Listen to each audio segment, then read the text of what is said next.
Welcome to From Rock Bottom, the podcast where we explore real stories of struggle, survival, and strength.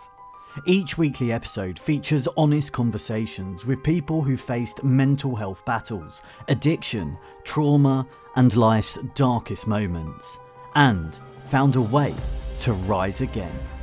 A quick content warning: some of the topics we discuss may be distressing or triggering. We talk openly about mental health, addiction, and other sensitive issues. Please listen with care, and if you need to, take a break or reach out for support. You're not alone, and this space is here to remind you of that. Boom, and we're on. Today we're joined by James Young. He's travelled here today to tell us his story about losing his mum at an early age and then battling his own demons with gambling, drugs and alcohol. James, how you doing? Good, mate. Nice to meet you. Nice to meet you, mate. Thank you for coming. It's a big pleasure. Welcome. Right, James, how I like to do it with everyone. Mm-hmm. Take me back to the start, your childhood. So the start, all started when I was about probably 6 or 7. My mum started drinking heavily. I don't remember much, but obviously it's all part of the PTSD. You don't remember much, but obviously you get flashbacks and stuff like that. But I lost my mum when I was 8. She committed suicide. Alcoholism. But back then there wasn't anything for mental health or as it is now. No awareness. So I think she was struggling, but it was quite quick. Over 2 years, it was rapidly and a big deterioration. And we had a massive house, and in the loft there was like a bedroom, and she would always be up there if we get in from school, or I think my dad put her up there just to shut her away, to be like, I don't want you around doing that around the kids. The kids being exposed to it. And then yeah, obviously, again, my dad was, I think, taking us out of the thing where she was, because he didn't want us to be around it. And then, yeah, we went out one day with my dad, and then I think she was going to see my sister who lived in Pevensey, which is half an hour from where we lived. And as you come around the corner, there's like a beach on Pevensey with a pub. And she was highly intoxicated driving at the time. And she went onto this beach, and I think that's when she just had enough. She was obviously pissed out of her head. And there was no way out because she couldn't talk to anyone about it, and she thought that was the only way out. So yeah, I'm just gonna say how, because I just want to be open and honest. Yeah. And yeah, she poured petrol over herself, set it alight, and then drove into a concrete block, and then it just obviously exploded. And obviously growing up from then, I was just angry. Just really angry, and just, why would you want to do that? Yeah. Did you ever find out why your mum started drinking?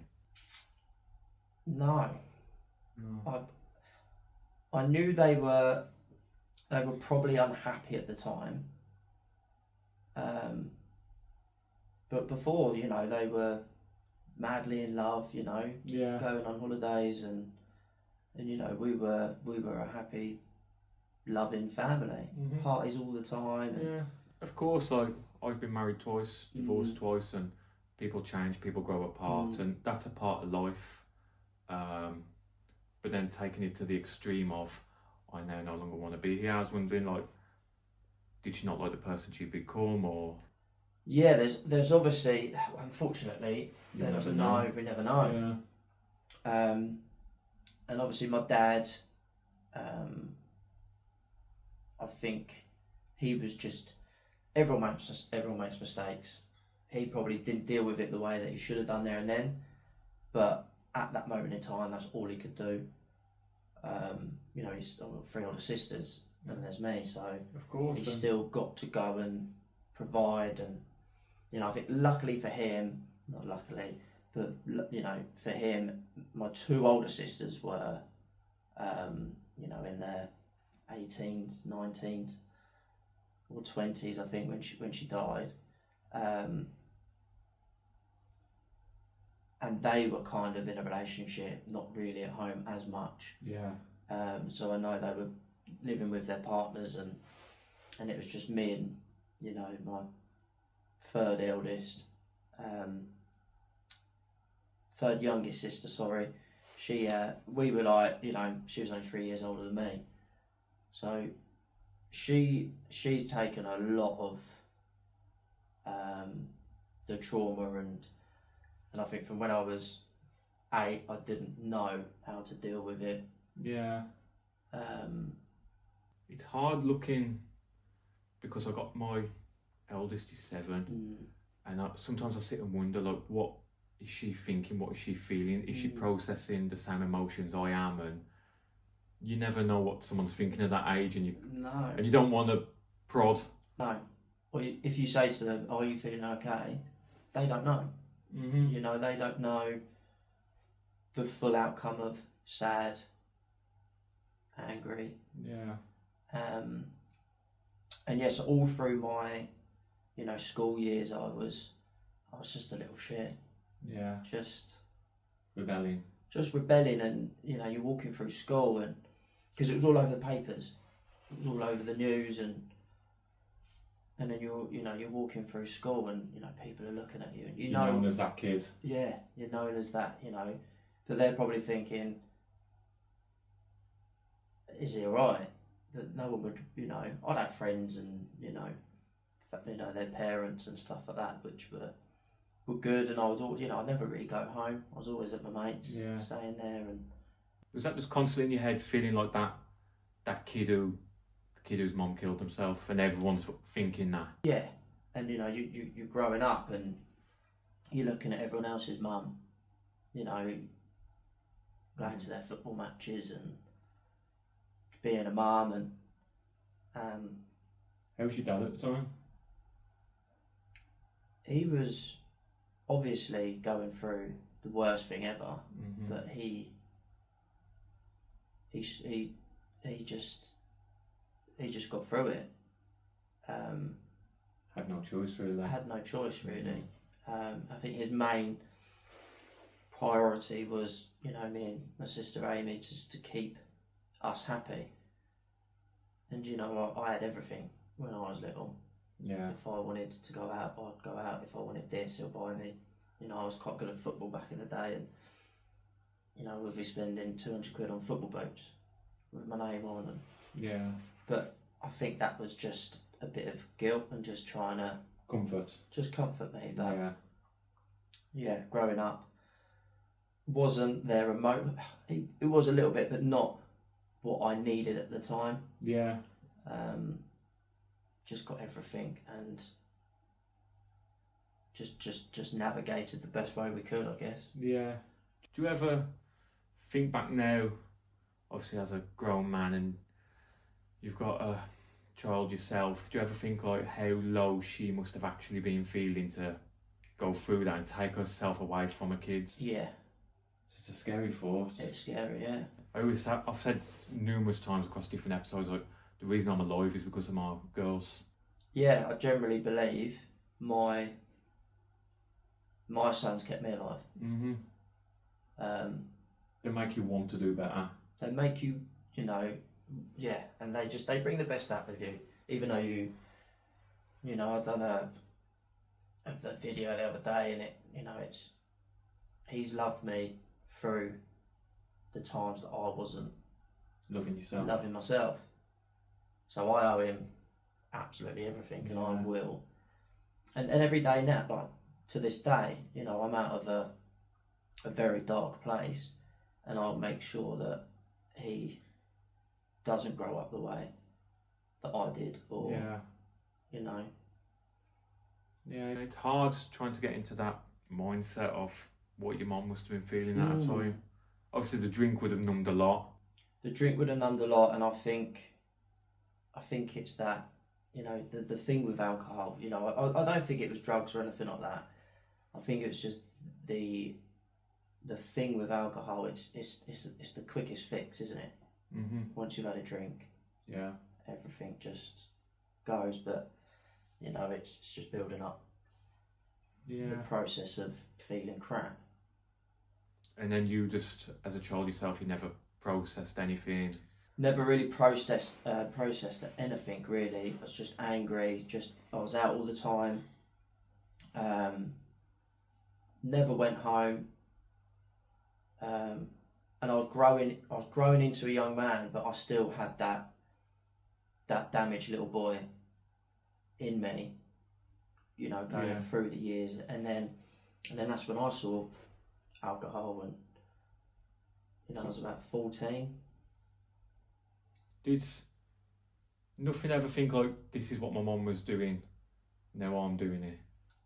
No, I kind of grew into a person thinking, this is my survival mode. This is the only thing that's gonna keep me alive, because I feel great. Yeah. It's bringing that. You don't face things. Do you know what I mean? You don't wake up and think, I shouldn't be doing that because of what happened to my mum, or all I'm thinking is, I just need this to survive. Yeah. That's the thing with trauma. You either mirror it or completely stay clear of it.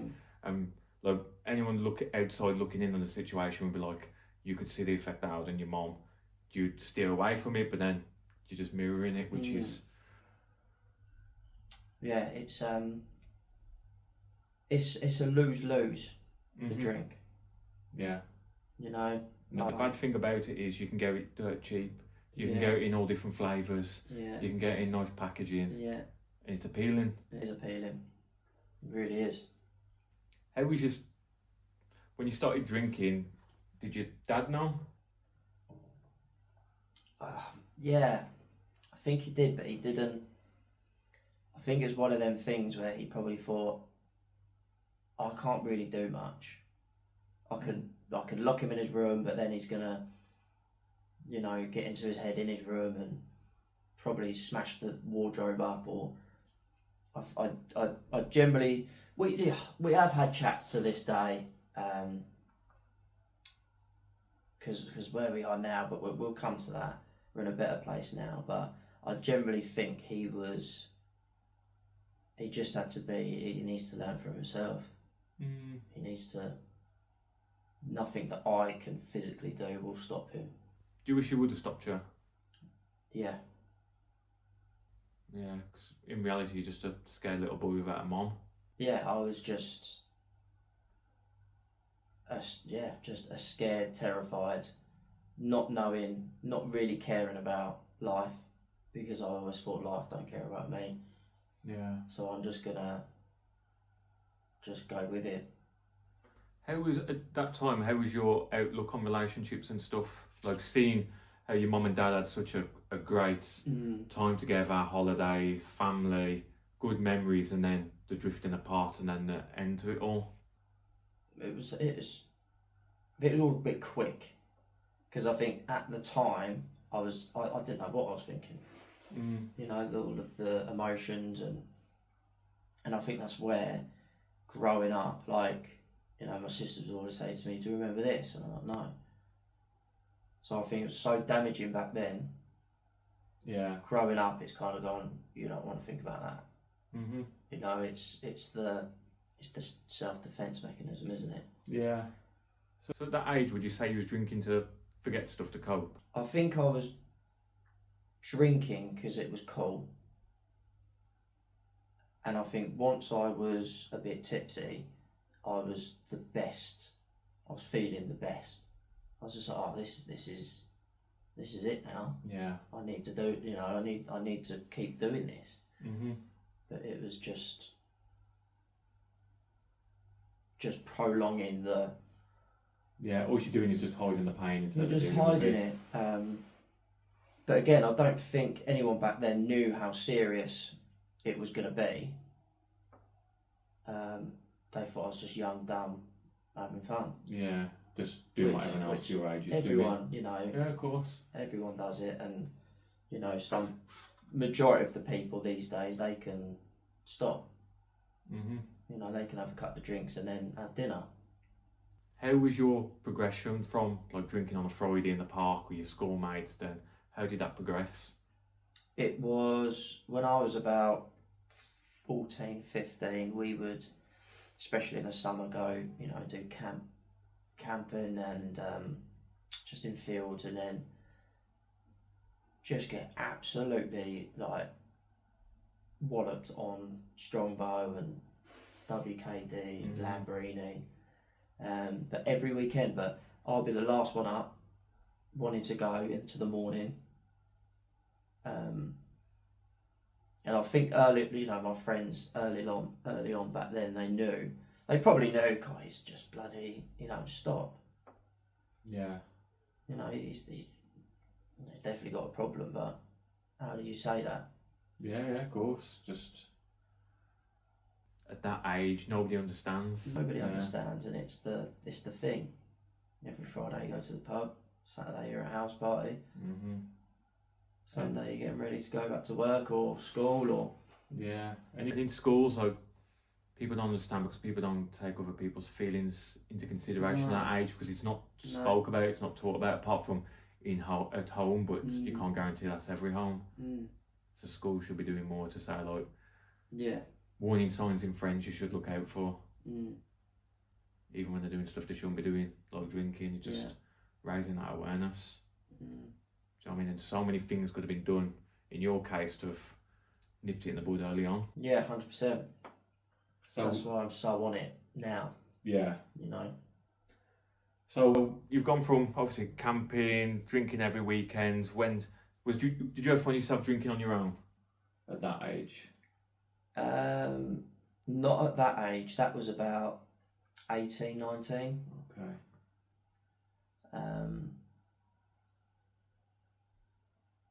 And then that's when it starts. You know, you're doing it in your room and when everyone's asleep, and and then that's when it escalates. And did the drugs come into it at that point as well? The drugs didn't come into till I was about in my mid-20s. Okay. But at that time I was a chef at a pub. I was about 18, 19. And all my friends were, you know, doing the normal, going to school, going to college, pass all their grades, then they're thinking of going to uni. Whereas me, kicked out of school, kicked out of college in the first month, not going to uni because if I'd done an application, they'd just laugh or no grades, just nothing. So I went straight into work, so, you know, washing up. Yeah. And then I got into the cooking side of it. And then I was a chef for a little bit, and then they all went to universities, and so I went with them. But I got a job as a chef, so we went to Portsmouth. And they were coming back and forth every weekend, so they're going home on the weekend, they're coming up. And then it ended up they were dropping out, and then we still had the house. So I stayed in this 3-bedroom house on my own. And at the time, I only had a cooking job part-time. And then that's when it was getting really bad, because I was bored. Yeah. So I thought, and I didn't really know anyone up there. And I didn't want to come back because I'm free, I'm out, I'm living the life I've always wanted to live. Yeah. But I was doing like 8 cans of cider a night. Just sat alone, just drinking. Sat and watching TV till like 3, 4 in the morning. Yeah. And at the time, it doesn't even feel like an issue. It's just no. And you know, at that time, you know, my dad was paying for everything. Yeah. Yeah, the rent, you know, I'd say I need this much for bills, and so we'll take it back a bit before we get back to the uni bit. So you've kicked out of school, kicked out of college. Was that just because of your behaviour? I think it was a tension. I think it was, and obviously going back to the school bit, I'll just. So I got suspended one time because my mate came up to me and he said, so and so is up there, he was taking the mick out of me and da da da da da. And then I would just, I don't know why, but I would just completely see red. And then I'd just think of my mum. And then I can remember I was walking past him, and bearing in mind I was a little, like, skinny, no muscle, just. Yeah. And I can remember I walked past him, and this kiddie was walking past, and I just lamped him as he was walking past me, and I dropped him. But the anger, and this kid didn't really do anything, but he was a bit of a bully, but he didn't necessarily do anything personally to me. Yeah. I was just protecting my mate and just angry and just. And then that I got suspended, and I think that was my birthday week, and I was meant to have a sleepover and everything. My dad just went that. And then what about with college? College, I wouldn't turn up. I would swear at the teacher. I even think I threw a chair at the teacher. Yeah. Just because I was a young boy still, growing up into a man. Not getting to grips of any of my emotions. Yeah. So my way, I think at the time, my way of talking about my emotions was being a little. Outbursts. Yeah, because it just sounds like with what happened with your mom, you just built up with sadness, unanswered questions, frustration, that then turns to anger, and you're just releasing it on anyone. Yeah, and that's the biggest thing, I think, the unanswered. Unanswered questions. But going back to the death of my mum, I didn't actually know and how she done it until I was about 12, 13. And again, I can't remember exactly how it all went, but there was a chest outside my dad's bedroom. At the top of the stairs, there's a wooden chest, and we've had it for years. It used to be my mum's. And I'm not sure if it was one of my sisters that said, look, when you're ready, have a look in the chest, go through some things. There's some things you probably need to know. And then when I was ready, I opened the chest, and there were all the newspaper articles and stuff like that. And then that's when it. And then that's when it goes back to, God, that's why everyone was looking at me. And yeah. Do you know what I mean? Like, God, that's quite bad. What did that do to you finding out that your mum had killed herself in such a horrific way? Because it's not like she's just had an overdose or hung herself. No, horrific. I do remember you got the lump in your throat, and you're just sitting there, and it has been for years, and I think it always will be. It's the not knowing and the whys, and I get that they probably weren't happy at the time, or she wasn't really happy. It's just the whys. It's just why. From your opinion, do you think she had planned it, or do you think it was just choosing that moment? I think she was obviously feeling suicidal for a little bit, and then I think where she was driving, I think she was driving to my sister to be like, help, I need help. And in the news and stuff, they were saying, on the way she crashed a couple of times and hit people, and people were worried, and then I feel like she was going round to my sister. I'm not sure if she tried to go to my sister first and she wasn't in, and then she went, fuck it, I'm going to go to the pub. But I remember the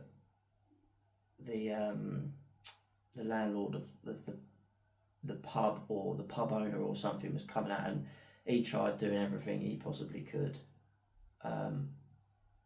But obviously with something like that, it's too late, isn't it? Yeah. So, yeah, I generally believe she really wanted help, but she just didn't know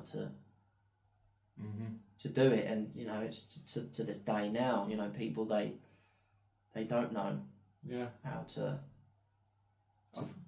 I think like even looking back 15, 16 years ago, there was a lack of knowledge then. Like 15 years ago, there's a lack of knowledge then when I was trying to get help, and I think nowadays in 2025 there's more knowledge but no lack of funding. Yeah. Do you know what I mean? So do you know what I mean? Those quick to say you've got this and this and wrong with you. However, during the 3-month waiting list, and it's just not going to get any easier for anyone. No. Well, I can remember last year I tried, you know, going through the NHS, and they turned around and with how bad I was at the time, that's only 8 months. Yeah. And you think, bloody hell. A lot can happen in 24 hours. And a lot can happen in 24 hours. Yeah. So, taking it back then, so kicked out of school, kicked out of college. Yeah, going back to Portsmouth. No, just before then, you're drinking in your bedroom. Yeah, drinking in my bedroom. Because you go out with your mates and that, and then there's always like some drinks left over, and then I do believe, because I wasn't really on any medication or seeing anyone at that time, I generally believe my escape and my medication was drinking. Yeah. And I don't even think my dad knows, you know, when you're alone. And don't get me wrong, my dad stayed away from work for bits, and you know, house parties and stuff like that. But yeah, the drinking, and that's when it escalates, because you do it once behind a closed door, you think you can do it whenever you want. Yeah. And did you ever see yourself at that time, like, did you think, what the fuck am I actually doing here? No. Was it just normal? Just a few drinks? You just like the feeling? That's the normal thing, I thought. Yeah. So I was developing into a world I thought was normal. Yeah. Do you think that's because of everyone around your age at that time's doing that? Not to your level, but everyone's drinking at that age. Yeah. Do you think that's what it was down to? I think so, and especially going into the cooking side, you know, it's late shifts. Yeah, bar, like there's the bars The there. bar, you know, have a drink after work. And it was kind of normalised. Yeah. Do you know what I mean? You have a drink, you go out, and whenever you go out, you have a drink. Like, that's how it was normalised. Like, it's just, and unfortunately, this hook, line, and sinker, innit? You're going out, you're having a drink. Yeah. And the thing with me is, my friends, if we went to the pub, you know, when I was 18, 19, after the shift, I'll always get shit-faced.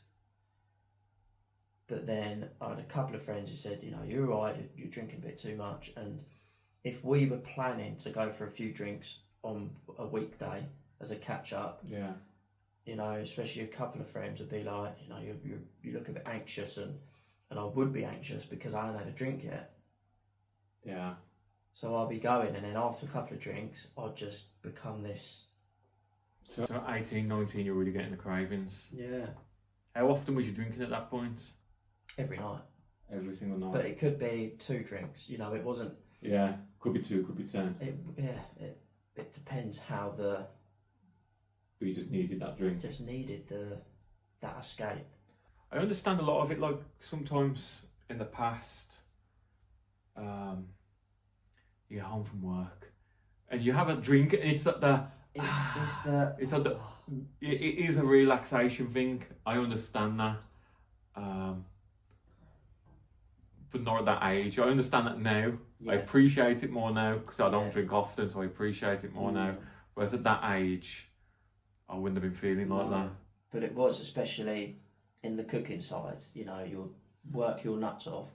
Hot kitchen. And then you'll have a drink, and I'd be.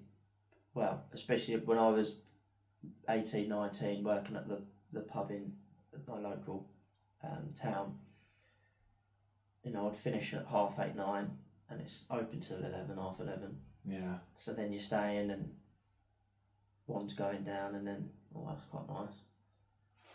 And then next thing you know, you're getting kicked out, and you. I was just like, would you ever be sat in the pub on your own drinking at that age?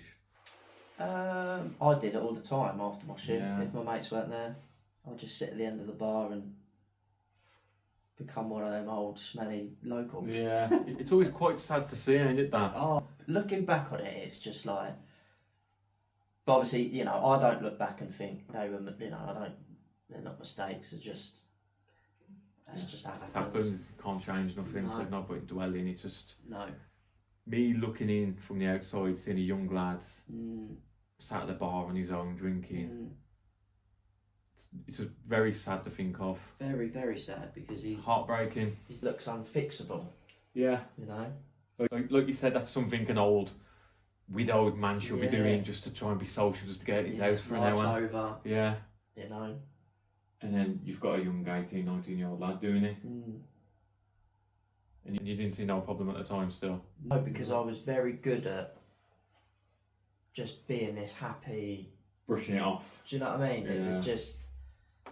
It like I said, it was very sad to see, but it was just so. I just got so comfortable and used to this character. Yeah. This little party animal that, you know, everyone likes, funny. You know, after a few drinks especially, I'll just be the little joker, but then the next morning you're waking up and you're crumbling inside, that you just carry it again until the next party or the next drink. So you're floating around doing that, then your pals start going to uni. And we all went to Portsmouth. Did you just think party? Like, I'll follow them and I'll party? Uni life, yeah. Yeah. In the uni life. I've never heard of that though. But working, like, I've never heard of that. How good does that sound? Yeah. And obviously you're going from a little quiet town to a big city. Yeah. Student place. Students, you know, and we've been a couple of times like the year before, because obviously my other friends went to uni and, you know, I can remember when I was working at that pub doing the cooking, I was good friends with one of the barmen, and one night we literally drove after work. We left about 7, bearing in mind it's about 2.5 hour drive. We drove up there for a student night and then drove back. Just for the party? Just to go on a party. Yeah. And you think, it's mad. How did your dad take it when you told him you're moving to Portsmouth? Oh yeah, I think it's just like, yeah, good luck. Did he think you was okay because you was doing those things? You know, I mean, he's being social, so he must be okay. He's not depressed. He's not in his room. Yeah, I think he kind of saw it as he's going with his mates. They're really sensible. He's going to be fine. This might sort him out. You know, doing something for himself. Yeah. You know, I'll make sure that he's financially all right to push him to where he needs to be. But he was just self-destructing. And I think it was probably. Well, to this day, I remember my sister Jenny. I remember she picking me up from my dad's once, and we're driving up the road, and she goes, "Do not go. Stay with dad as long as you can to save up money to get your own place or whatever." And to this day, it's still in the back of my head. That was probably the one of the worst decisions that I made. Yeah. But at the time, it was kind of there's nothing else really going for me. Mm-hmm. What have I got to lose? Exactly. He probably felt like he was missing out. Yeah. And I was always the person that had to be involved in everything. Yeah. Do you know what I mean? Yeah. Like there was no, you know, I'd cut the grass and my dad would give me 50 quid. Do you know what I mean? Yeah. And I'll be like, I didn't even cut it. And I'll be like, yeah, I'll cut it tomorrow, I'll get back. Yeah. You know, so it was kind of like, you got your money in, I could literally do whatever I wanted. And I would lie through my teeth to get money to go and party. And Yeah.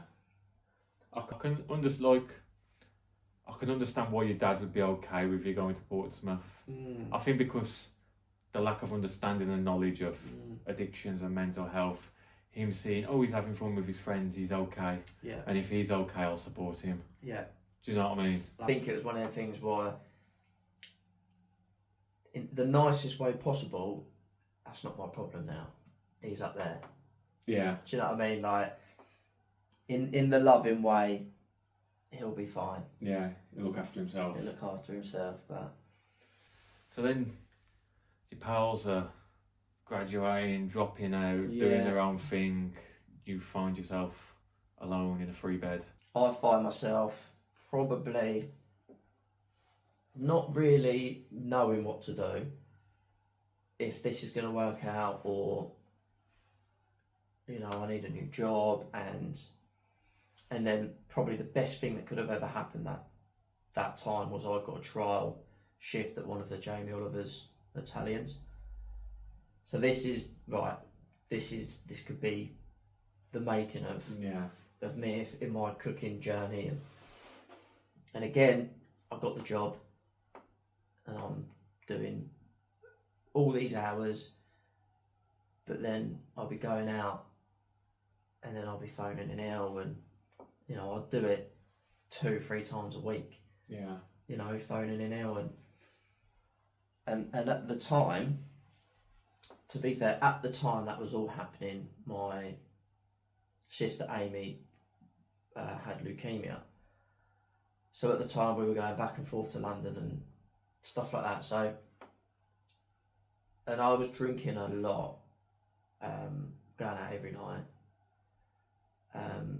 but not using that as an excuse, but I would kind of steer with it to kind of make sure that I can go and see my family still, and not work as much, but still make time for drinking and doing all of the and then that's where the gambling came in. Do you think the stuff what was going on with your sister increased your drinking? Yeah, because it's another hurdle now, isn't it? Yeah. So Just more pain to numb. yeah, Do you think it ever actually did numb the pain now?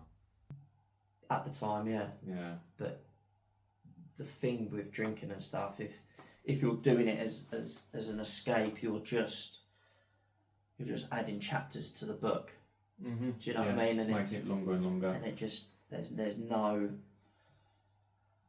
you know, people can drink and, you know, have a glass of wine, but if you're using it as a coping mechanism, then there's no winner. Yeah, of course. At the end. Yeah. Like I said earlier on, there is trauma there. It needs to be addressed, not just covered up with booze. Yeah. So, how long did you last at the Jamie Oliver restaurants? I lasted probably about 6 months. What age was you at this point? 20, 22, 21, 22. 22. So gambling was creeping in, no drugs yet? No drugs, but they were slowly creeping in after that. Because as I was progressing in the work, you know, I'd be applying for all these jobs, and then I got, shortly after that, we left the house that we were staying at, and then I actually came back home to sort myself out, and then I stopped drinking and stuff. I was doing really well. I was living with my sister, and how come you wanted to sort yourself out? Just because I had enough. Yeah. Just had enough of all of the. Just there was nothing coming out of it. Yeah. Do you know what I mean? There was this party side, and you know the side that you're thinking that you're doing everything right, but there's nothing to show for it. Mhm. So I knew I had a problem at that time, but didn't really talk about it as much. Yeah. I just made out it was a boredom thing, and you know, everyone drinks, so I need to as well. Yeah. And then I come back. I think I come back for literally a few weeks or a month, and then I got a job at a casino doing cooking. but it would be like, because it's late, you know, the early shift would be 3 in the afternoon to 11 at night, and the late shift would be 6 at night through till 3 a.m. And then you could, you know, it was like a click moment in my head. You know, at the casino you couldn't use any of the games and stuff outside, but then I was just into, you know, the football bets and stuff like that, and then that's when it, you know, I think I didn't win a lot, but I won, and then you're just like, you know, and at the time, obviously now it's all the addict side, thinking I can do that again. So was you still, so try and work this out now, so come back, got off the booze for a bit. Yeah, and then got the job at the casino, moved back up. Was you, so then you're just looking at gambling, thinking, I like the feel of this. Yeah, and it was another... Was you still off the drink at this point? Back on the drink. So back on the drink. So it's literally as soon as you probably moved away, back on the drink. Back on the drink. Okay. And then you get in this new meaning of life, this new... Did the drink slow down or while you was gambling, or...? No. No. I think the more it was going, because obviously the more I was gambling, the longer I was staying up. The longer I stayed up, the longer I was drinking, and then it was just a spiral. But because it was all afternoon, evening shifts, I could sleep during the day, and then I'll be, you know, all right So to go to work. What was your go-to for gambling? It was always football. But I got to a stage where football would stop, and then I'll be looking at the live betting, and you know, and I was betting on bloody table tennis, and then that got really bad because you're betting on the next, you know, who's going to win the next set, or and it's quick. and it's quick, Yeah. and you know, and you're putting, you know, you can triple your money in about 2 minutes. So, you know, you're putting like 50 quid on, you know, 150 quid in. Yeah. But it was getting to a point where I'll do it, and I'll be like the last bit of money, and then I'll put it down, and then I'll look back up, and if it's in your account, you... Did you ever find yourself chasing yourself in regards to the money? All the time. Like, do you know what I mean? Oh, I've lost 200 quid, but I've just won 100. Yeah. Could call it quits, but... Yeah, but I need to keep going to win more. And it's such a crap cycle. Like, I was never into the spinning and... Yeah, the do you know what I roulette mean? Like stuff. never like the roulette or the fruit machines or anything like that. And then that's when I started going out more and socialising, and you know, and then it all started. I went to the toilet in a pub, and this geezer came in. He went, "Do you want a key?" And I was like, "What for?" And he was like, "No, key of this." And I was like, "What is it?" He was like, "Coke." I was like, "I've never done it." He said, "Oh mate, it'll sober you right up." I was like, "Alright." And then it was like I don't know, like just like the definition of like you're just going and you're just floating through the air. Do you know what I mean? Like a wave coming over, yeah. And then you're just like, you know, I don't know if you've seen it, but I shared on my Instagram. There's a picture of a golden bird, and he comes up and he sucks this yellow token, and then he flies for ages, and then he gradually lands, and then he sees it again, and he does it again. He gradually lands, but then the more tokens he's doing, the quicker he's falling. Yeah. And it was like that's the best example of. Do you think you've got an addictive personality, or do you think you're just Massively. or would you say you're just chasing highs? I think it's a mixture. Yeah. I think it's a mixture. I think it's the missing out on everything. Yeah. And it was even getting, you know, I'd watch TV and I'll see an advert for, you know, if you join Paddy Power you get 20 quid. And then, you know, 20 minutes later I've got my mates coming around who now I'm friends with from the casino, and we're sitting there and we'll make a day of it. You know, we'll plan to save up money to put on that day, and we're sitting there all day and drink. We're getting crates and we were having beers at like 9 in the morning, waiting for the football. What was your biggest win at that point for gambling? At the time, there was like this little accumulator that you can do. You can put both teams to score in the first half, and the odds were mad. And I think I put 20 quid on it, and it was like just over £1,000 return. And I put 3 games on it, so I needed 6 teams to score in the first half. And literally the first 2 games, they both scored in like the first 15 minutes. So then the cash out was like 500 quid. I needed one more game in the afternoon. And then the last game was on, and they scored in the first minute, one team. So I've got like 40 minutes now to get this team to get 1 goal. And they got a penalty in the injury time of the first half. And then obviously they scored, and then that was just over £1,000. But as it went on to the last 5 years, that's when I started spinning and doing all that, and that was like I won £3,000 in a day. What's your biggest loss in a day? Probably 2.5. Yeah. But then now you've lost that, I you need need to get that back. Yeah. What's it like to lose that amount of money? Just that fast and easy. The feeling of it is it's the complete opposite of doing a line. Do you know what I mean? It's the guilt. It's the shit. Why have I done that? How have I done that? Yeah. Did you ever find yourself lending money? All the time. All the time, but I would lie about it. And going to that time, I would hardly be working, and my dad would always be paying for things, and I'd phone him up saying, "Oh, I need to do a food shop," and I would not get any type of food. Yeah. I would just be planning a sesh. But then what would you do for food and that? I wouldn't. Do you know what I mean? Just get through with the booze. Yeah.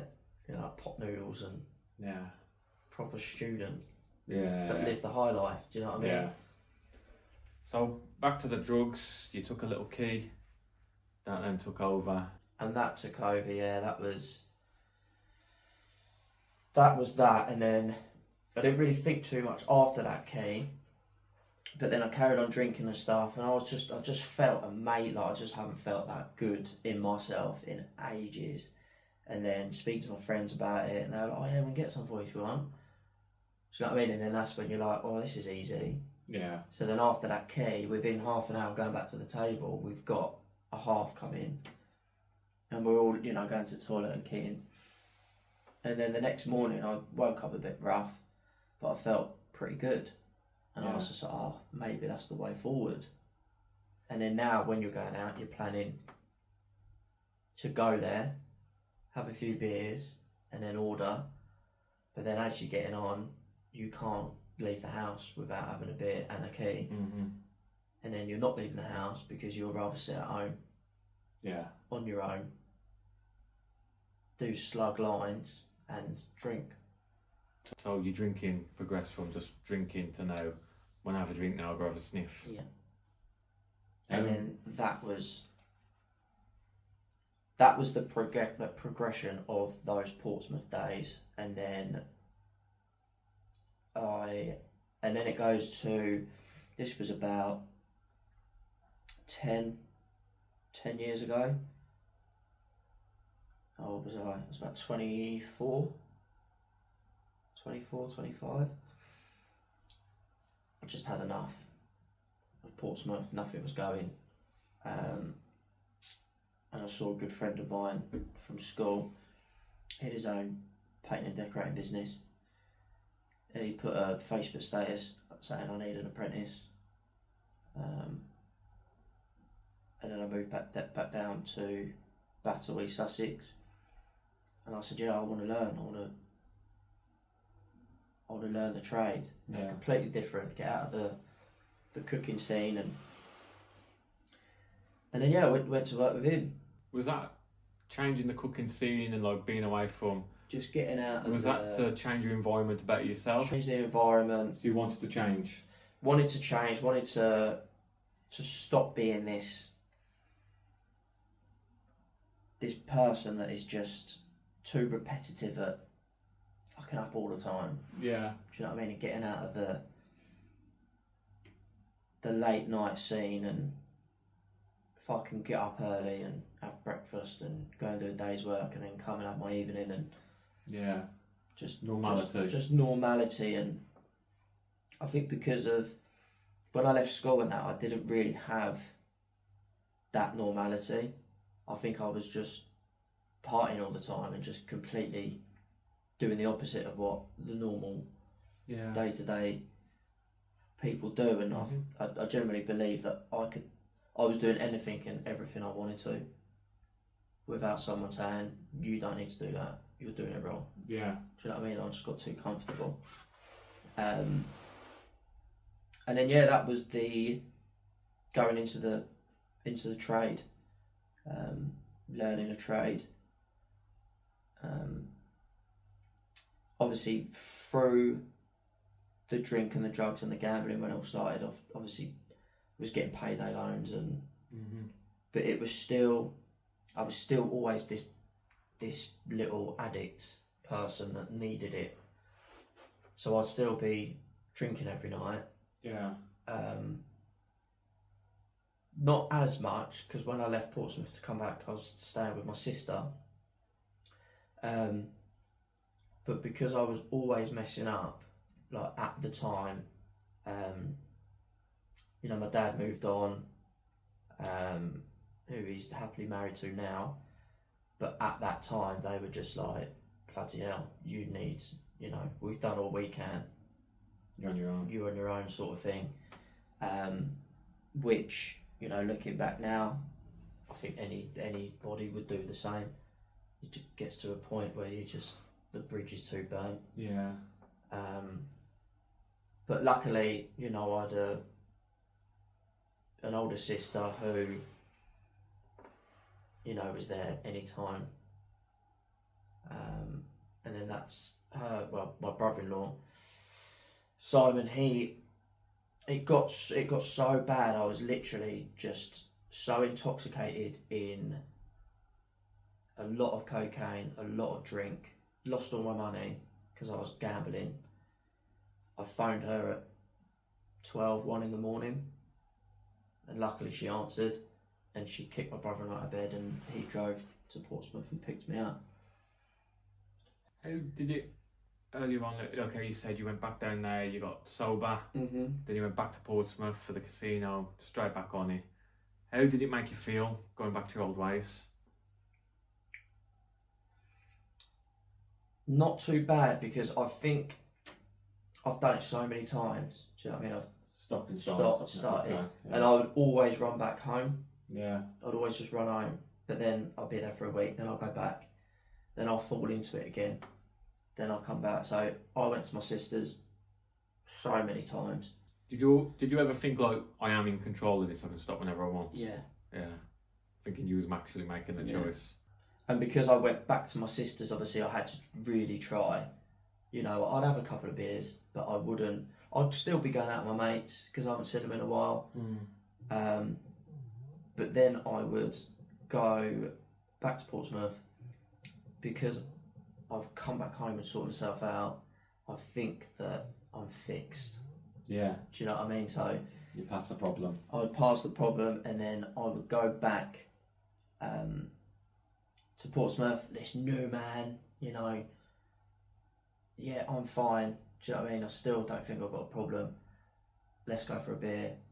And then again, it's, you know, you fall straight back into that hole. Do you think a lot of it is trying to be social as well? It's just like, I've said this so many times, like being like a man, like even now, if I want to be social, do you want to go to the pub? Do you want to go for a drink? No, I don't want to do that. Do you know what I mean? But it was like that's the first thing that springs to your mind. Yeah. You know, no one really says, "Do you want to go for a coffee?" Exactly. You know. Yeah. So I think it is hard isolation's a big thing for men. Like if you are struggling on your own, you speak to your pals and everyone says, "Do you want to go for a drink? Do you want to go to the pub?" And then that's a downward spiral. And for someone who has got problems, yeah, I think I'd always feel that, oh, but I don't want to go to the pub, but then, you know, you're thinking you're letting everyone down if you don't go. Yeah. And then you're sitting there and you know, it got to the point where as soon as I'd have a sip of alcohol, I needed to get bagging. Yeah. How old was you at this point, like 25? Yeah, so 25 and obviously coming back, but this is for good now. Do you know what I mean? I've just up and left. Started to learn the trade, but I was still the weekend warrior. What about gambling? Still gambling as of when I could. Yeah. how bad did you get? How bad did your debts get with that? So my debts got pretty bad because to this day I'm on an IVA, but I've racked up to nearly like 18 grand. Yeah. Wasn't, do you know what I mean? I've heard stories that, you know, it was, you know, 100 grand's worth of debt, and Yeah, of but course. because of the at the time when, you know, I was gambling more, and all my family knew where the money was going, so they were kind of a bit, you know, they'll lend me money but they want to see where it's going, or Yeah. you know, and it was, but I was very good at lending money, you know, and then it would be friends, and but I would pay them back, so that they kind of thought, oh well, it is, Yeah. you know, just a quick thing to get him something for work, and then he'll pay back when he gets paid. And, Yeah. but it was but it got bad because my credit rating was just shot to bits then. Yeah.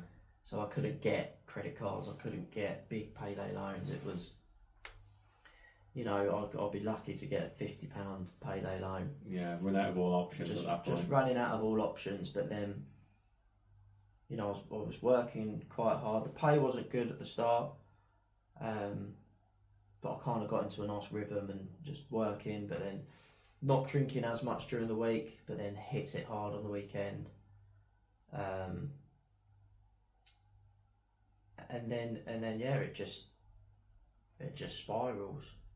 What about the drug use at that point?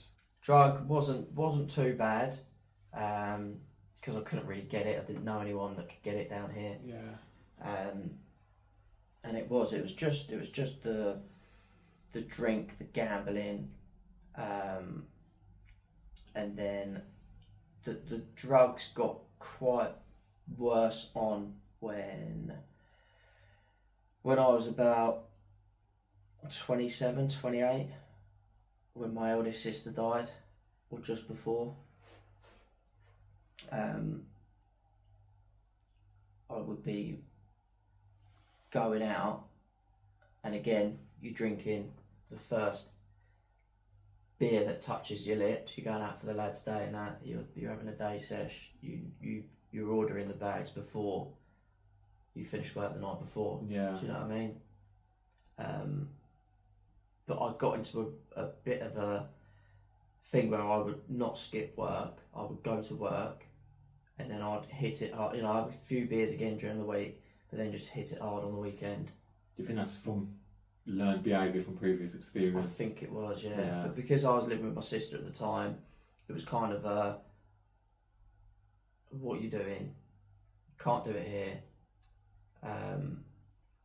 But then the second house that they moved into, it was a lot bigger. So I had my own room, and then that was like the crack den of the house. So I mean, I was always in there, drinking in there, sniffing in there, gambling in there. How bad did the drug use get? Like, did you ever find yourself? You just said you was in your room doing it on your own. I think that's when you know it's bad, when you're doing drugs on your own. Yeah, and it would be you're having a few beers, watching TV at night, and then you're getting it delivered outside but hidden somewhere. Yeah. And then you wait till everyone's asleep, and then you're going out picking it up, and then you're in your room. And you'd just be sniffing. And you'd just be sniffing until early hours of the morning. Quite mad, isn't it? Because cocaine's a party drug, It and then is. when it takes over, Yeah, it turns into a depression drug. but it You're is. just doing it on your own. This day and age, like, it's not how it used to be. Mm-hmm. Do you know what I mean? Like in the 90s, early 90s or whatever, 80s, you'll go to a rave, you probably won't even do that many lines, but you'll just do it as a bit of a bump. That's what it was. sober, Bumps, yeah. and then you just crack on because it was so clean and it was Yeah. the little party remedy, wasn't it? Was it always for you, booze and coke together? Yeah, they couldn't go separate. Yeah. But yeah, as I was getting older, and then obviously my sister died. She lived in Australia at the time, and I was drinking every night at this point. Before I was just back on it every night, not sniffing every night. Was it just cans you was drinking, or? Yeah, just Yeah. pint cans, Samba Girls, and Never the whiskey, the vodka. no spirits Right. at all. It's just beers. And then yeah, my eldest sister had a heart attack in Australia. Just literally healthy. She was a bit of a drinker, but yeah, just heart attack in Australia. Literally, her driveway was quite steep, and where she had a heart attack and collapsed, where she hit her head so hard on the drive, it just brain dead. Yeah. And then she was put on a life support machine. And then obviously when we found out back down here, I was actually at work with my mate, and my brother-in-law phoned me, but I said, I don't want to talk to him now, I'm working, give him a call in a bit. And then he phones my mate, and my mate was just, you get that phone call and you're just, everything just zones out. Yeah. And it slows down, and you're hearing how serious he is, and he hangs up the phone, and then he goes, mate, you've got to go, your sister had a heart attack in Australia, Simon's coming to get you. And then as soon as I got home, I just started drinking. Just, Why was that the go-to? it's just the easiest. For all my problems growing up, it was the easiest, quickest release. Do you think that was your comfort? I think, do you know what I think it was? Mm. I think that was my best friend. Yeah. Do you know what I mean? I generally believe I had this sort of relationship with my addictions. Like I said earlier on, you get back from work now, you have a beer, Yeah. we feed on you, whereas Yeah. you, like, you're stressed, Yeah. and the alcohol's doing the same effect for you. That's relieving your stress. Yeah. Yeah. I to this day, I generally believe I had some sort of connection with this nasty stuff, Yeah. which was, I look back on it now and I think, if only you done what you're doing now, you would have survived everything so much better. But like I said, the lessons. Yeah. During these times, did you ever try and get help? Yeah, I had like a few counselling sessions, but I was always that person to be like, nothing's gonna fix me. Like nothing's gonna work. There's only so much, my sister and my brother-in-law can do. No one's gonna. But I was always that person because I thought I was the worst. That I had the worst stuff happen to me. Yeah. I thought, I'm just going to sit here and wait. Do you know what I mean? I'm going to wait for things to change. Surely something good's going to Yeah, come. just expect it to happen on its own. Yeah, but unfortunately it doesn't. No. And then from there we got tickets to fly, I think a day later. I think my dad paid for everyone, just went, right, we just need to go.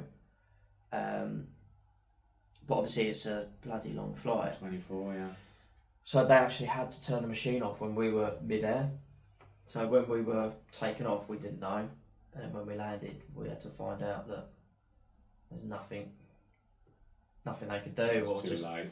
they could keep her on a machine for the rest of her life. But what's that gonna do? What was your reaction to that?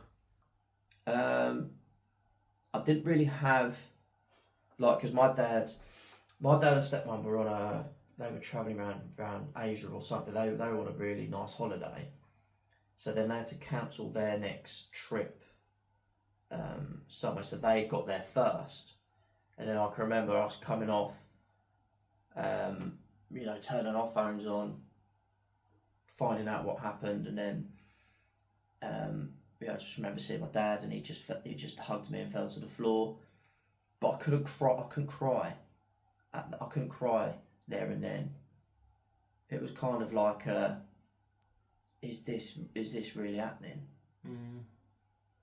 Do you know what I mean? Like a pinch me moment. I've just thought, like, what else? What else is going to happen? Yeah. Do you know? And Still being young and having to just being young, and it's just like, do you know what? I just can't deal with this life. Yeah. I just can't deal with it. And obviously at a funeral and that, absolutely wankered. Drinking every day over there. Mm. I drunk at the funeral. Yeah. Yeah. How does that make you feel now?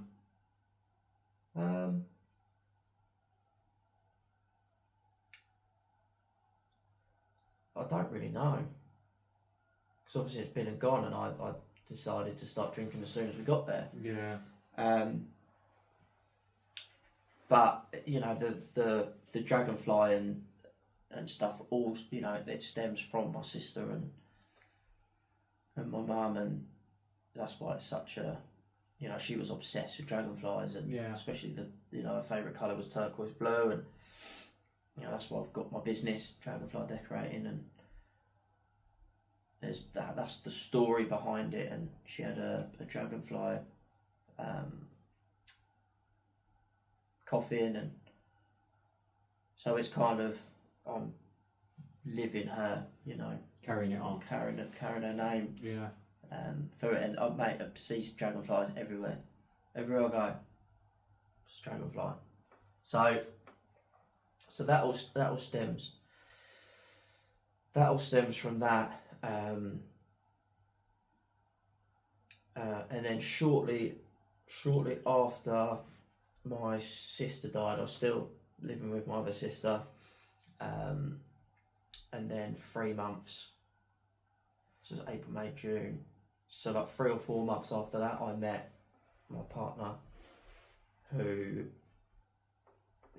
we were both big party animals. She just lost her mum to cancer, so it's kind of like we both lost our mums. We're Same lifestyle. We've found. Yeah. We were meant to meet, and yeah.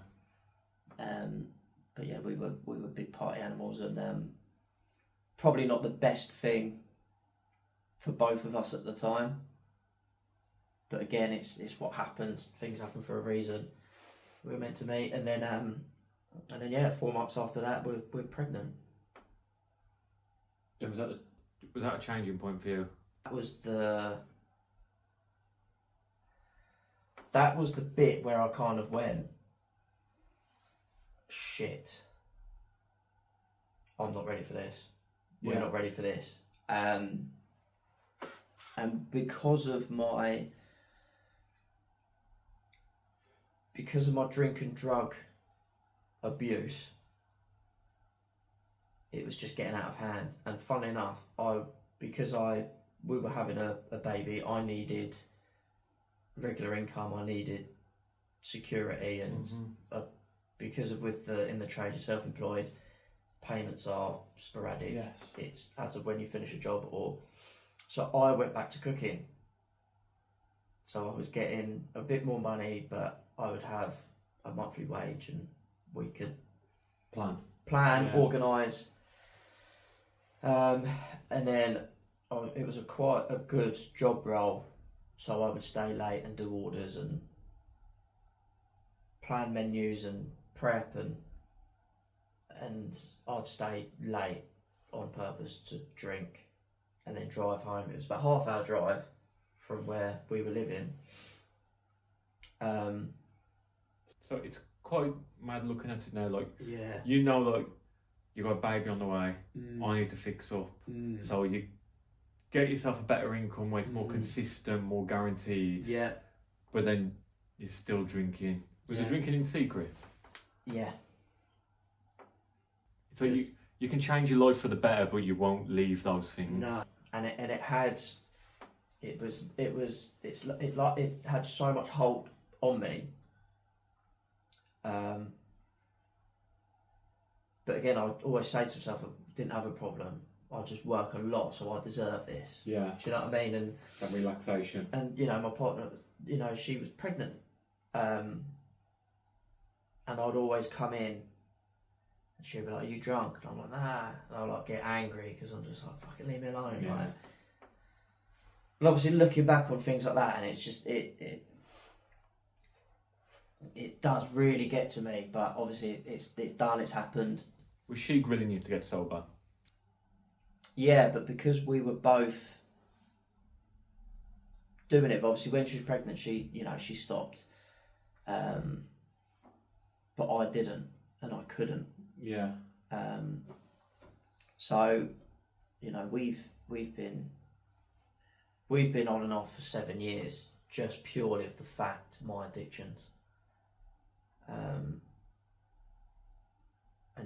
you know, to the extent of, you know, when she gave birth, her dad and my dad went to the pub that night, and just, yeah, they had a couple of beers, but I got hammered. Yeah. You know, and it's those things of, why is he doing it? You know, there's more to it, but come on, you're a dad. I was just about to say it's the same thing how I pointed out earlier on about your mum. She couldn't stop even though she had kids, and then you couldn't stop either.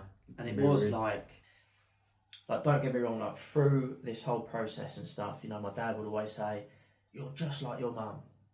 Do you know what I mean? It runs in the blood. And yeah. How did that make you feel? Horrific. Because deep down I knew I was now becoming a male version of my mum. And you know the end of the story. And I know the end of the story. And then that's when it goes, you know, and then that's when we split up. He's 3 months old, and I get a little flat, and now I'm drinking so much and abusing drugs, and I'm abusing gambling. I've just been living with my dad and my stepmom, and I was having a few cans in the evening, but not as much. And I was really, because that was the, you know, your stepmom and dad's, you can't do anything. You're being watched. You're being watched, and I need to really behave. And then they got a deposit together for me to put on my own place, and you know, this is it now. I'm going to sort myself out. But again, I was lying to myself. I was lying to them. I was lying to everyone. I was just really bad.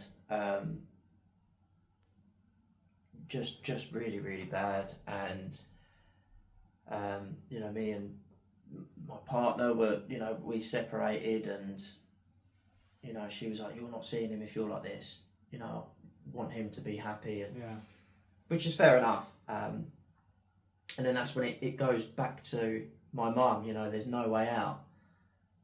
So then I was extremely intoxicated one night, and I just sent my ex a text saying, "I really love you, da da da da da. I'm not the person that you guys need," and then I tried to top myself that night. What did you try? Took 2 months worth of my antidepressants, and then I told my sister, And then this is all the blurry bit. I just remember, I'm not sure if I let them in my flat or they kicked the door in, but it's just flashbacks of that. You know, I was laying on the sofa and my brother-in-law was trying to, you know, pump my stomach and just make me be sick. And then I got another flashback of in the back of an ambulance. And then I was in hospital overnight on a drip. And then it was weird because I saw a nurse and I grew up with her in school. And she come up to me and she was just like, bloody hell, like back in the day, like everyone called me JY. Because my name's James Young. Yeah. My name was JY, and she was like, God, JY, you're right. You're so lucky to be here. And then I think that's when it was just a bit like shit, and that was the worst feeling in the world. And then went back to my sisters, and at the time, my dad and stepmom didn't really know what to do because they're like, right, this is serious now. Yeah. And you know, I think back then, if it wasn't for my sister and my brother-in-law, who knows? I could be here. Yeah. You know. So throughout the whole of the Portsmouth and everything like that, they saved me, I think, a lot. Yeah. There were a few times where I could have done something stupid and, you know, under the roof 4 or 5 times. Yeah. Do you think you went down the route of trying to kill yourself just because you just thought you was no good? It's Just at the end. Sick of the life. I've tried the counselling. I've tried, you know, the antidepressants. You know, I wish now I'd done what I've done this last year, but you don't need a tablet to be happy. Mm-hmm. Do you know what I mean? Yeah. They can push you and help you to a certain extent, but there's no tablet that can make your life better. Yeah, of course. Just a distraction. Just distraction and a bit of a push, but and then yeah, following on. Was you happy you woke up? Like when you woke up, did you think, fuck me? When I woke up, I was just really like a bit like, what the hell just happened? What? And Regrets. obviously, talking to that, yeah, you get regrets, and you're just like. But again, after that, I was still like, it wasn't really a massive waking up call. It was, but it wasn't. It was kind of like, I still feel the same. Yeah, you don't feel no better. I still, you know, I probably would have done me the favours if I didn't wake up. But, and then I was like it for another 5 years. Back on the booze. Just on and off. Yeah. And just grinding and just, you know, being back and forth with my baby mum, and you know, getting somewhere and thinking, God, this is it, you know, and then you know, and then it's only been really this last year or two where you think, do you know what, they are bad addictions. They're not, you know, I don't wake up one morning and think I'm going to put you through hell. Yeah. They're things that I should have dealt with back in the day, but I've just tried to survive, I think. So at what point did you decide, like, enough's enough, you want to stop it all? Gambling, drugs, booze. Probably last year I had a few of them, but then I went sober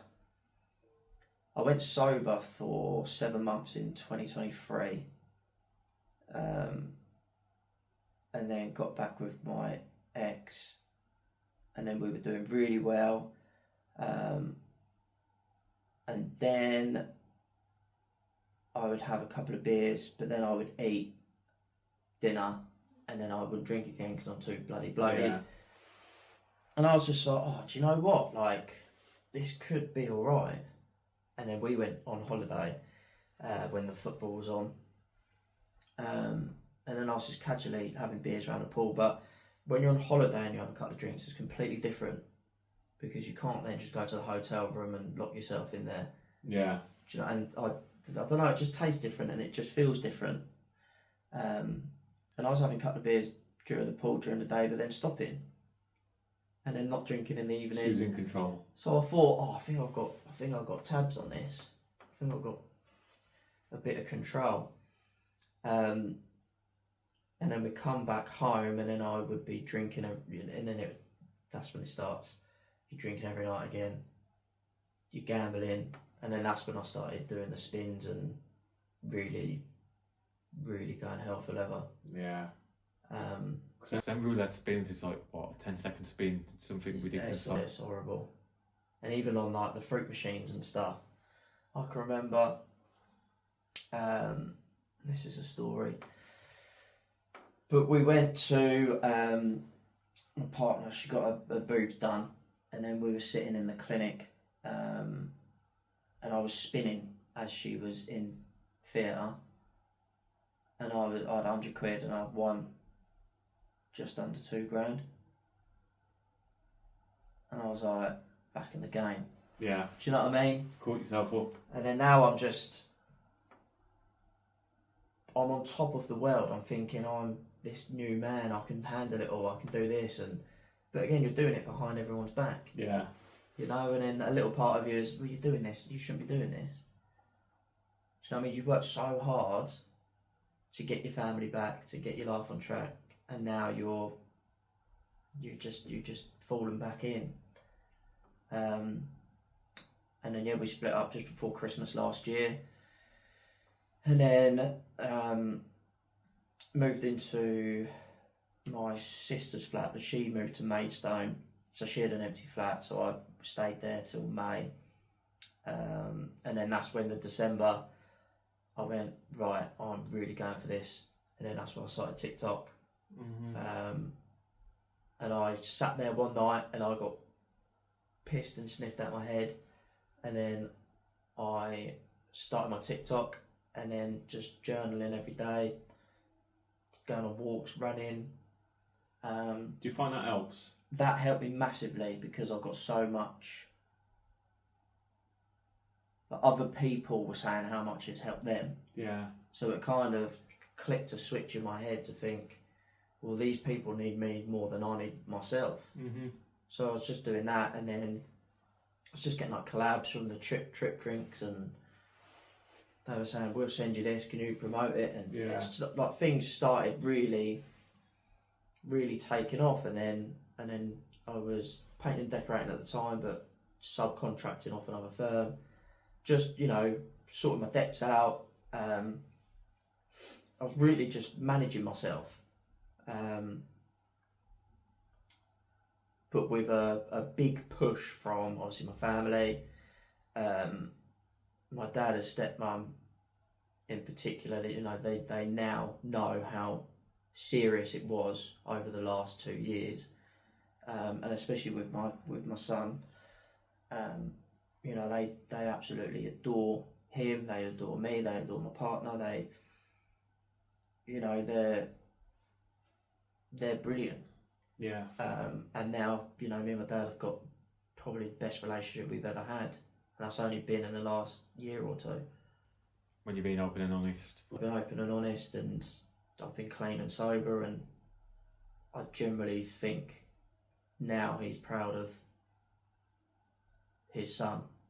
Yeah. How does that make you feel? Amazing. And it's, you know, I'm doing everything. I'm not lying. I'm trying to make a successful business. Yeah. And everything's happening now. Like, everything's how it should be. But, you know, it's like I look back and I think I don't regret anything. You know, they're not mistakes. They are lessons. Yeah, of course. Don't get me wrong, I've put a lot of people through tough, hard times. Friends, family, you know, especially my partner, you know, she has been, you know, any other normal person would be like, absolutely not. But Yeah. I think she saw what I could be like. Yeah. Like you said, because she come from the same walk of life, she's gonna have more understanding towards it. Yeah, and now, you know, we're probably the happiest we've ever been. Yeah. Do you think you can beat your addiction, or do you think you're just running? I don't think you can ever. I think you can become recovered, but I don't think if someone suffered with addiction and they turn around and say, I'm not an addict anymore, I don't really. Not that I don't believe it, but I think once you've got that addict and the start, I think you should wear it with pride. Yeah, of course. I'll own it. Like I'm bipolar and I'm medicated. I have to be medicated. Like I have a serious mental health condition. I have to be medicated. And I still struggle now. And I never once say like, I just say I'm running from it. I don't think I'm in control of it. I'm definitely not being it. No. I just think I'm running, and some days it does catch up with me. And I have a fucking awful day or an awful week, but now I know myself enough. 95% of the time, I will speak to my partner for help. I know my warnings, I know my triggers, because I don't want to be that person I know's inside. Yeah. And I think that could be the same for all addictions. It's just everything. It's mental health, addiction. You know, I had a wobble last week where all I wanted to do was just go to the pub. Don't know why. I just That craving. just thought I just want to go to the pub. I just want to get shit faced. But then I'm a big believer in, I've got this fast forward button. You know, think, right, if you went to the pub, fast forward, where would you be in an hour? I'll be sitting in a hotel room. Brilliant point. Do you know what I mean? Yeah. And I just look at my family and Think what you can lose. think what I can lose. Yeah. I think that gets me through a lot, thinking of my daughters. Thinking like, I don't want to be, I want to be here for them. Well, that's my main thing now. Like, I couldn't think of anything worse than, you know, watching my son grow without a dad. Yeah. You know, he is honestly, he's my alarm clock. And I think as well for you, if your mom didn't go down the tragic route she went down, perhaps you wouldn't have. Yeah. And if you did go down that route, perhaps your son would, just like you did. So I mean, it's domino, isn't it? Yeah. And it's up to you to break that circle. But again, you know, what if, you know, if she got help at the right time? You know, I do believe my dad and her would have split up anyway. Yeah. But, you know, life would have been completely different. But it's been and gone. Can't go back and change anything. Do you blame that period of your life for the rest of your life? No. Don't think you can blame. Just the fact your mum did those actions, which then left with you with trauma, hurt, anger. I think at some part I really hated her For leaving you. for leaving. I just and it's the not knowing, you know. It's the not knowing why. So many unanswered questions that you want and need, but you can't have. Yeah. But you know, still stories to this day. You know, I was the best thing that could have ever happened for her.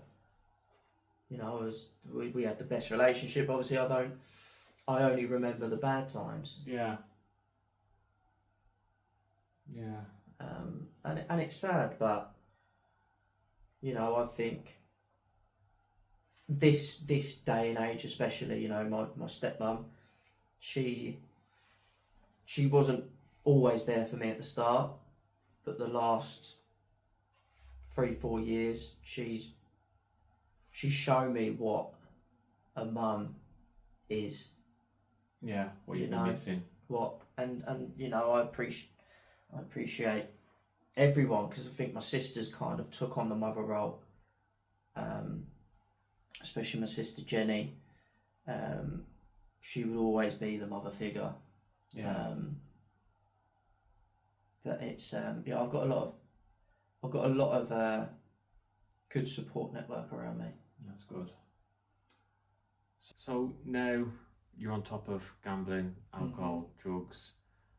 How do you stay on top of it?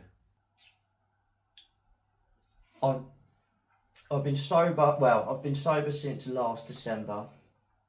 I had a relapse March time. But I still get urges. Every day I get urges. For all three? All three. Because it's everywhere you go. Yeah. Do you know what I mean? And the summer especially is the hardest because you're driving home from work and, you know, Beer gardens are full. beer gardens and the adverts everywhere. Yeah. Do you know what I mean? And then I'm much more controllable about it. As you say, I've got the fast forward button. I've got my family. I've got the best support network ever. And I still find it hard to accept it because there's still a part of me that still wants to go and have a session. Yeah. But I think the last year has just shown me how much of a better person I am without it. And how better life is. Better life, controllable with money. I'm a better dad, I'm a better partner, I'm a better brother, better son. Yeah. Everything is just an all-round amazing. What do you think the importance is of having a stable foundation of a mum and dad? Really important. Really, really important because obviously with me and my partner, we've been on and off. Our son is the happiest little boy. He's really good at school. We've been very lucky to have him go through what he's been through, but also we've been very good at keeping him out of it. Yeah, shielding him. And again, it's just if you really, really go for it, you can really do anything. Of course you can, yeah. And the social media side, I think that is a big part. Because before I did go sober and stuff, my confidence was awful. I didn't care about how I looked. Just looked like a tramp. Yeah. And just talking into a phone or a camera as just, I don't know, I feel like every week something is getting better. Yeah. Do you know what I mean? Some people will quit if they've had enough. But if you just go that extra day, to push through it. I know, I'm still to this day, I'm just like one day at a time. Yeah. Do you know? One day at a time, and 1% better every day. Exactly. That's what I'll say. My motto, be better than yesterday, never give up. Yeah. So what's the plans moving forward now for you? Moving forward, concentrating on my business, growing social media, obviously the clothing is very important to me, so it's just pursuing that. Obviously it's not going to go kaboom overnight. Of course, yeah. But just stay consistent. Keep trying. Just keep trying. Keep trying. Keep trying, and then, you know, like I said, doors are opening, so. Yeah. And even if you help a handful of people, do you know what I mean? Well, if a handful of people helped. My aim was to do this because it was helping me, but the feedback and the messages and stuff I'm getting for helping people, it's hard to take in, but it's doing something. Do you feel like you deserve it? Yeah. And I'm not going to be one of them. You know, you could, if you've never known me or known my story, and you look at me, I'm a bit overconfident sometimes, but I got myself out of that. Yeah, of course, yeah. So I am going to tap myself on the back Yeah. for not crumbling. All right, I wanted to leave this world, but when you are struggling or you're going through the mental health addiction or whatever like that, you will know that it's a long journey. Yeah. And you know, I look back and it just fuels me. And like I said, my son, my partner, they're my alarm. So What was rock bottom for you? For your journey? rock bottom was losing my family and having nowhere to go, nowhere to live. And you think, right, I'm at rock bottom, it can't get any worse. Yeah. So all I've got to do now is just climb that ladder again. Exactly. I've always said that once you're so low that stuff can't get any worse, Yeah. then don't worry then, because No. it's only going to get better from here. Yeah, and I say it to people now, you know, I've got a friend who's going through a bit of the addiction side now. And, you know, I messaged him last night, I said, are you alright? He said, no, doing this, doing that. I said, well, you're at rock bottom. Can't get any lower. Yeah. So, dust yourself off and get back up. In your opinion, obviously, like drug abuse and addictions, not a lot can be done. Like obviously, it's illegal. The government's trying to get on top of it. But in regards to alcohol and gambling, what do you think should be done? So people. I feel like there should be, obviously there's loads of charities and stuff with addiction, and there's loads of, you know, you can get your own social worker or sponsor or whatever like that, and you know, you've got the 12-step program, and but I just generally believe that talking to a member of family, a friend, even a stranger, just talking and then just focus on the next step. But I do generally believe there needs to be some sort of but more support locally that they can just go to, like a walk-in centre. Yeah. You know. But the message that I'm trying to do is obviously the silence. It is a silent killer. Mm-hmm.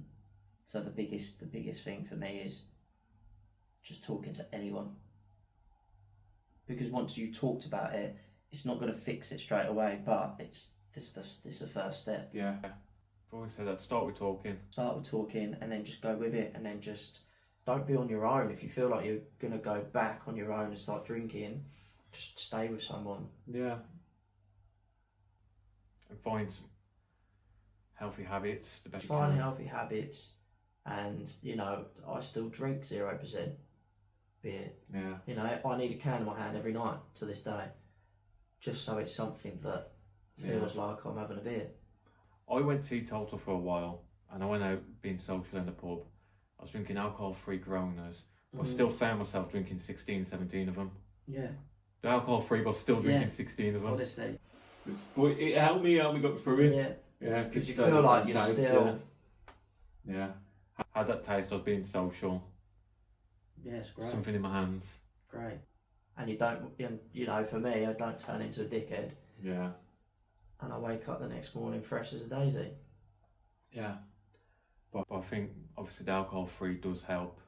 Can trigger some people. Can trigger people, but that's the best thing. If you're going sober straight away, you're still having a beer. Yeah. It's just got no nasties in it. Yeah. And I think, like I said, healthy habits. I go gym 4 times a week. I like my gym.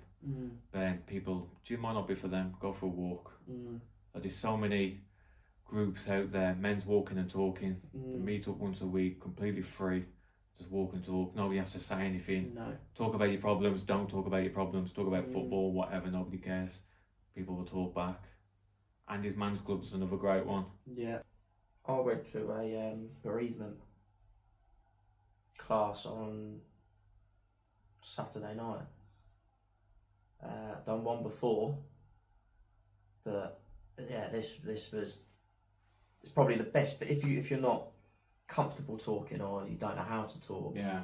I would highly recommend just go to your local one or just type it in Google. You can do them on YouTube, and the thing I got out of it is, I'm going to do a post about it, but right at the end, the host or the mentor or whatever, she goes, you'll see a light, and I generally had, and she said, your inner child is going to come with you, and literally I felt this thing on my shoulder, and I saw me and I thought it was my son, but it was my inner child, and we both walked towards the light at the end, and it was the most surreal thing. But obviously, all your emotions are just coming out with breathing. Yeah.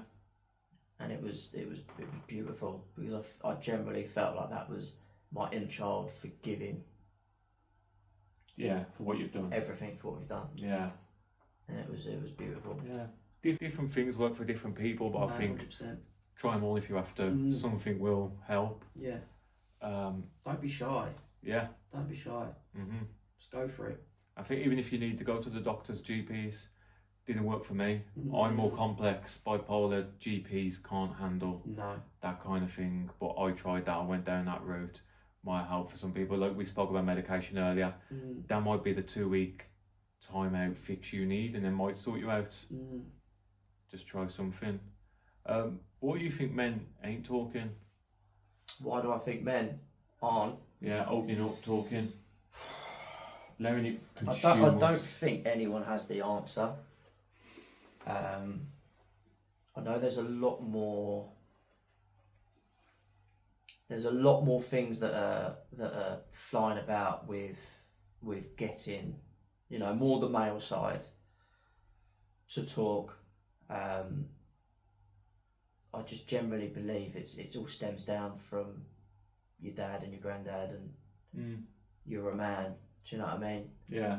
There's always this Stigma as well, macho I think. stigma, Yeah. and you're a man. You go to work. You pay for everything. You go to sleep. Yeah. Men shouldn't feel any emotion or show any emotion, but I feel proud if I cry. Yeah. And if people are watching now and they're struggling to talk or deal with anything, just know it's all right to not be all right. Yeah. I think it's okay to have emotion, to be 100%. sad, to feel down. It is normal. It is okay. Yeah. Like you said, you cry. I'll cry. Like sometimes I'm feeling so overwhelmed, I cry. Sometimes I cry with happiness. Yeah. Stuff my kids are doing. I'm not that kind of dad. But I just think people, as soon as you start talking, you feel better instantly. You might not have feel solved better. anything, but you feel better. You may, but when we do it, we instantly think, oh, come on, shut up, like, Yeah. Man up. snap out of it, man. The best word, man up, but it's good. I think there is a lot of stigma around it. Like I've said a lot, like people are going to look at me with a couple of tattoos and say, there's nothing wrong here. Like, do you know what I mean? People ain't going to presume I have depression and emotions and all that kind of thing. So And then it that's- stops me. And that's how silent it is. You could look at someone and think, yeah, they're all right. Yeah. Do you know what I mean? But sometimes it's the happiest ones that are the most. Exactly. I was with you. You're drinking every night. Yeah. You're sniffing. You're the life of the party. Anyone wants to go for a drink, call James. He's there straight away. He would not say no. And then But how did you feel inside? I don't really know. Just felt nothing. Just felt. But then once I was alone, I was, crying. Yeah. But then as soon as I leave that room or that house, another character was coming out. Yeah. Well, my last question I'd like to finish on. So you're sat here today, but you can go back in time to 8-year-old you. What would you say to yourself? Dig deep. We're going to be alright. And I've got you. Yeah. Get through it in the end. Get through it. Never give up. Yeah. It's going to be a roller coaster, but we're going to get through it. Yeah, hold on. Hold on. Well, mate, No, I appreciate that. anything you want to finish on?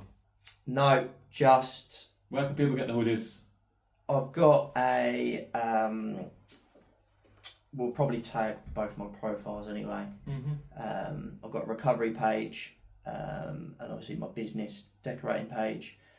But the page Recovery Out Loud on Instagram. I've got TikTok, James Young.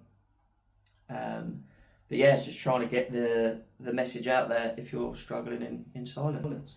I will put the links up on the video for YouTube, on all the social medias, like I always do, put you in the stories. But James, thank you very much for coming. Perfect, thank you I so really much. do appreciate you coming. Opening Good, up. mate. I know it takes a lot for a man to open up, like we said, the stigma. It's not easy, but hopefully we can help a few people. Perfect. Cheers, mate. Thank you very much. Cheers, mate. Thank you for listening to From Rock Bottom.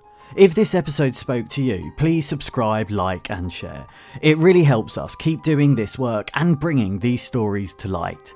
You can also follow us on social media for updates, behind the scenes content and ways to get involved in the conversation. Most importantly, if you're struggling right now, please don't suffer in silence. Reach out, talk to someone, seek support.